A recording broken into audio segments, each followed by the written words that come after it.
देखो यासिर, तुम्हें परेशान होने की कोई जरूरत नहीं है, सब ठीक हो जाएगा इंशाअल्लाह, दिल बड़ा रखो। और हाँ, पैसों की परवाह नहीं करो। जी, वैसे मैं जानता हूं कि पैसों का इंतजाम करना बहुत मुश्किल है, लेकिन मैं उसका इंतजाम कर लूंगा। तो मुझे इस बात का है कि मेरी आपा इतनी तकलीफ में थी और मैं भाई होने के नाते उनकी इस दुख और तकलीफ को समझ नहीं सका। अपने कामों में मैं बिजी रहा, उनकी तरफ ध्यान ही नहीं दिया मैंने। पैसों की फिक्र मत करना, वो सब मैं देख लूंगा। नहीं सर, मैं आपका इतना बड़ा एहसान कैसे ले सकता हूं? अरे भी इसमें एहसान वाली कौन सी बात है, बस ये समझो कि अल्लाह ताला की जात ने मुझे मौका दिया है, मेरा भी कुछ फर्ज बनता है। और हाँ, टिकट आ जाएगी, तुम आपा को भेजने का इंतजाम करो और फिक्र मत करो, वहां पे मेरी फैमिली है, तुम्हारी आपा की ठीक से टेक केयर करेंगे, परेशान होने की जरूरत नहीं है।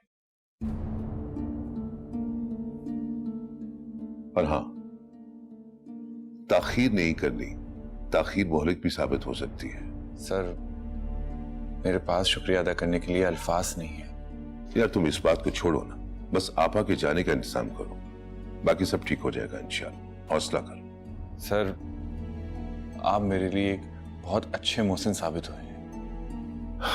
देखो, इसमें शुक्रिया वाली कौन सी बात है? मुझे यासिर से कम इस बेवकूफ़ी की तवक्को नहीं थी। बहुत खुश था इस शादी को लेकर।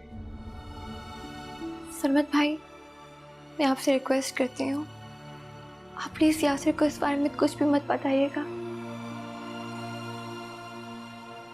कि मैं आपके घर पर हूँ। वो इस वक्त कुछ भी सुनने के लिए तैयार नहीं है। प्लीज। आप शर्मिंदा कर रही हैं और आप क्यों रिक्वेस्ट कर रही हैं? आपके भाई का घर है, जब तक दिल चाहे आप रह सकती हैं।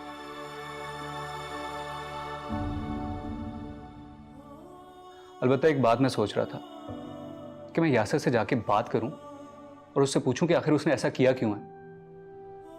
नहीं, आप ऐसा कुछ मत कहिएगा। खैर, अगर आपको मुनासिब नहीं लगता तो मैं रुक जाता हूं।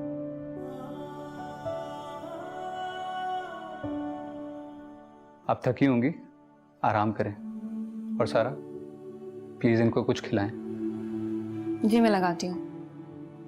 लेकिन राबी, मैं तुमसे बहुत नाराज हूँ।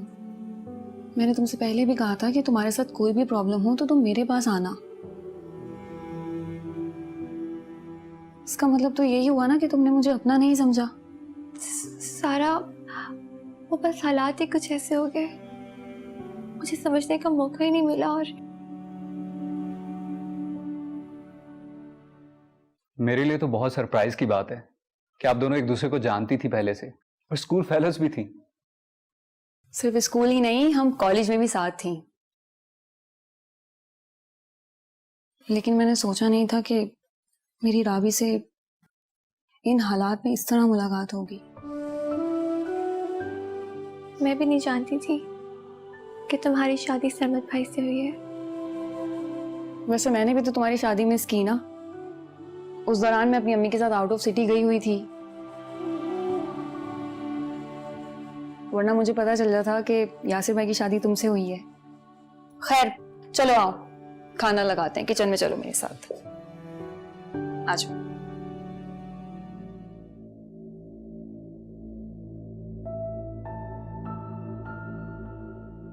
यासिर को आखिर हो क्या गया है?